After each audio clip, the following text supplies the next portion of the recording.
Hi, welcome once again to M5's English language learning program, Let's Speak English. I'm Gav Duncan and I'm here on your TV to help you learn English. Now, are you sitting comfortably? Yes? Good. And are you ready for today's lesson? Yes? Good. Okay, well, let's learn English together. And we're back. Yes, we're back. We were here, then we went away, and we were somewhere else. But now, as you can all see, we're back. Back in the saddle. Back in the place where we want to be. And how are you all? Is everything going well? Are you all enjoying yourselves? Good. I'm glad that everything's going well for you all. And, we'd better check on the animals. I mean, on Monday, the situation with John B. Watson was a bit tense, wasn't it? John B. Watson wasn't making much of an effort to get to know the animals, was he? I mean, he didn't know Gusti's name, for one thing, and he called Margot the cat thing, which is very disrespectful. And as for what he said about Nigel, I mean, really? Calling Nigel a hedgehog? Good Godfrey! I like hedgehogs as much as the next man, but anyone, even a blind man, can see that Nigel isn't a hedgehog. He's a guinea pig. Completely different. A completely different kettle of fish. Then, as I'm sure you all remember, the animals and John B. Watson got together, they had a bit of a chat, and suddenly they were all best friends. So, we've had a wide range of emotions on display between John B. Watson and the animals. I think we should just quickly check to see that everything's all right now. John? Are you there, John? How are you and the animals getting on with each other, John? Things are fine, Gav. Yesterday we all went out for a meal. We had pizza. Oh, well. In that case, it seems like there's nothing to worry about. Obviously, the relationship between John B. Watson and the animals is getting better every day. Hooray! All right then. Now that we know that the animals and John are happy together, we don't have to worry about them. They're friends with John, and so when he tells them to get with the plan, then we know that they will snap to it and remember what we drilled into their minds. Okay, good. So we can leave the animals to John B. and get on with our lesson. Good. So, where did we leave off yesterday? Who remembers? I know, you all do. We saw some of the bench fields in the supermarket, didn't we? We saw Alfredo with two of his kids, John and Doreen. They were still in the fruit and veg section. Alfredo was trying to move into another aisle, but Doreen, who knows her onions about fruit and veg, pointed out that they didn't have enough fruit and veg. Doreen pointed out that doctors recommend that you eat at least 5, that's a minimum of 5 portions of fruit and veg every day. So, as Doreen argued, there wasn't enough fruit and veg in the trolley for the family. Alfredo saw that Doreen was right, but he had other things on his mind too. Alfredo was wondering where Lizzie and John were. So, he decided that they should split up. He told John to stay with Doreen while he went looking for Lizzie and Tim. Alfredo told John to listen to Doreen and also to do what she told him. Okay, so that was the situation when we last saw them. Now, before we catch up with the bench fields today, I just want to highlight a couple of new things that we heard in the conversation between Alfredo, John and Doreen. First of all, there was an imperative that Alfredo used which is new to us. Alfredo said, "Let's get cracking." Now, this, as we can see, is an imperative, isn't it? Yes, and what is Alfredo doing with this imperative? What message is he communicating with the imperative here? Is he telling someone what to do? No, that's not the case, is it? Is he giving someone an order? Nope.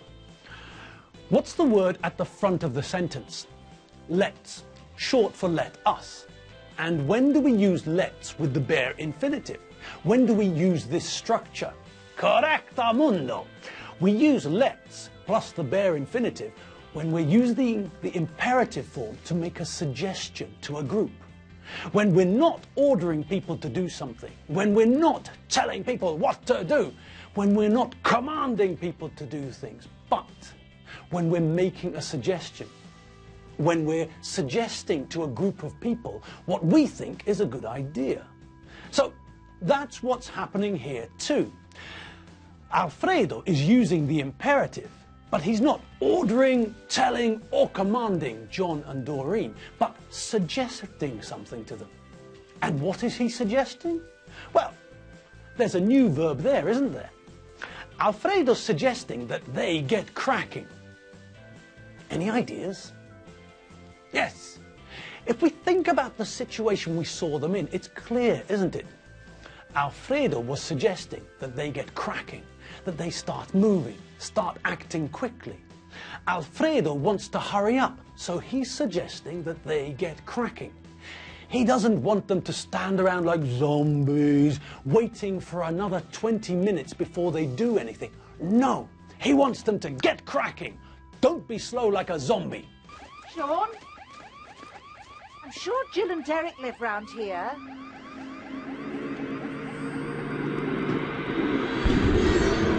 Get cracking. Start. Act. Get on with it. Go, go, go. Okay, so now we know what to get cracking means. Don't take your time like a brain-dead zombie. Think on your feet. Don't waste time. Make a start. Now. All right, let's get cracking on the next one. We saw and heard that Alfredo told John 3 things. One was cork it. Then he told John to stop whinging. And finally he said, I've got bigger fish to fry. Okay, first one first. Well, we all know what a cork is, don't we? Yes, of course. This is Hungary. We make wine, don't we? Yes. And how do we keep the wine in the bottle when we're transporting it? Exactly. After the bottle has been filled with wine, someone puts a cork into the neck of the bottle to make sure that the wine stays inside the bottle. When you buy a bottle of wine, you have to make sure you've got a corkscrew at home, otherwise you're going to be very thirsty all night. When you want to drink the wine, you screw the corkscrew into the cork, then you pull the cork out of the neck of the bottle, and now you can pour a glass of wine and relax in front of the telly. Okay, so we know that in order to drink the wine, we have to uncork the bottle. We have to remove the cork from the neck of the bottle so that we can pour the wine out, or so that we can drink from the bottle. All right, but what do you think Alfredo meant when he told John to cork it? Yes, he was telling John to be quiet.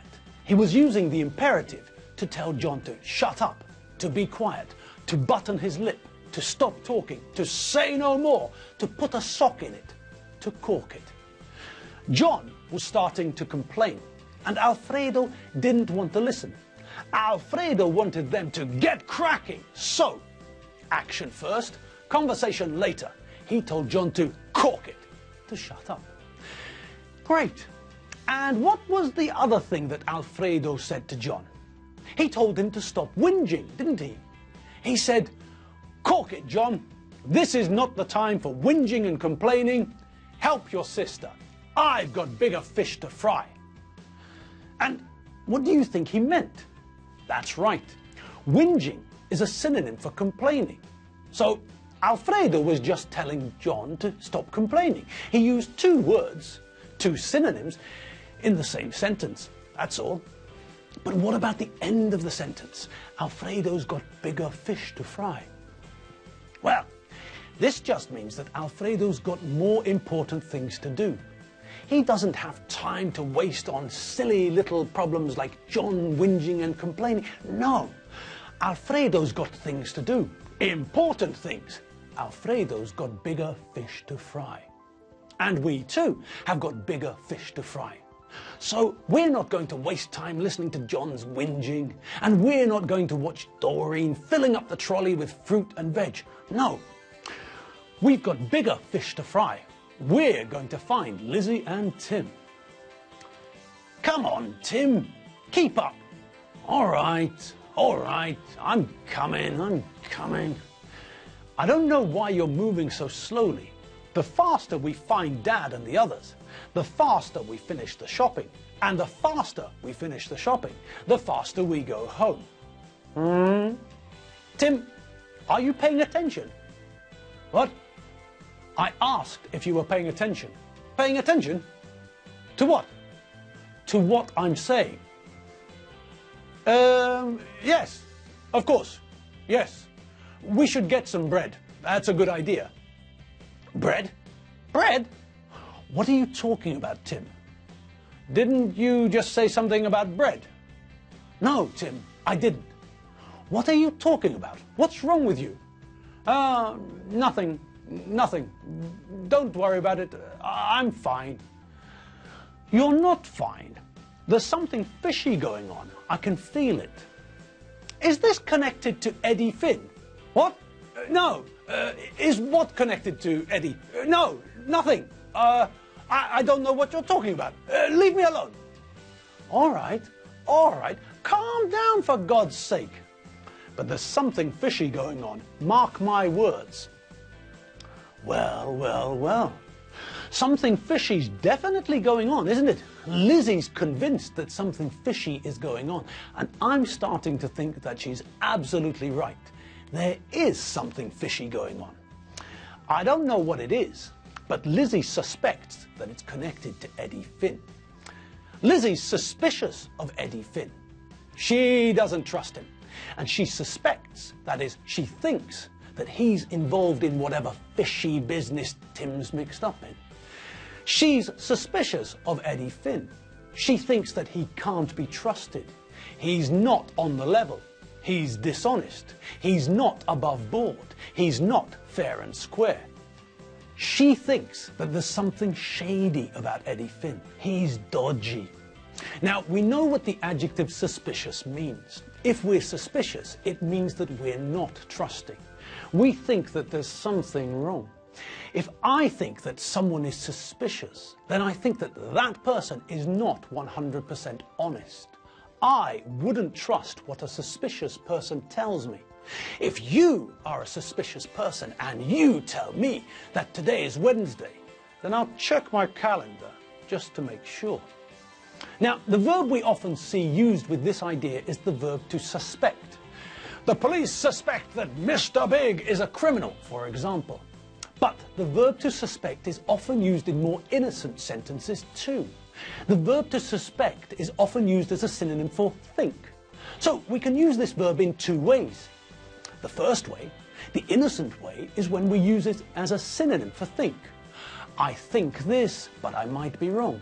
I suspect that this is the correct answer, but I have no proof. My conclusion could be incorrect. So, we can use the verb to suspect when we think that someone is suspicious, when we think that someone has done something bad or is planning to do something bad. But we can also use the verb to suspect when we're saying what we think but don't actually know.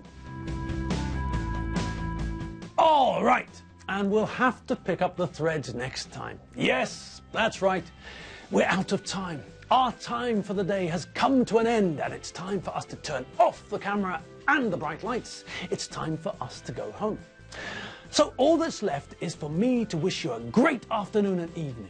Have fun, enjoy yourselves, and remember to have a good time. I'll see you all tomorrow afternoon.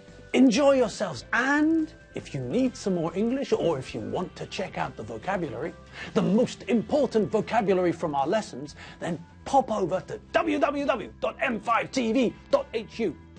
See you later. Bye.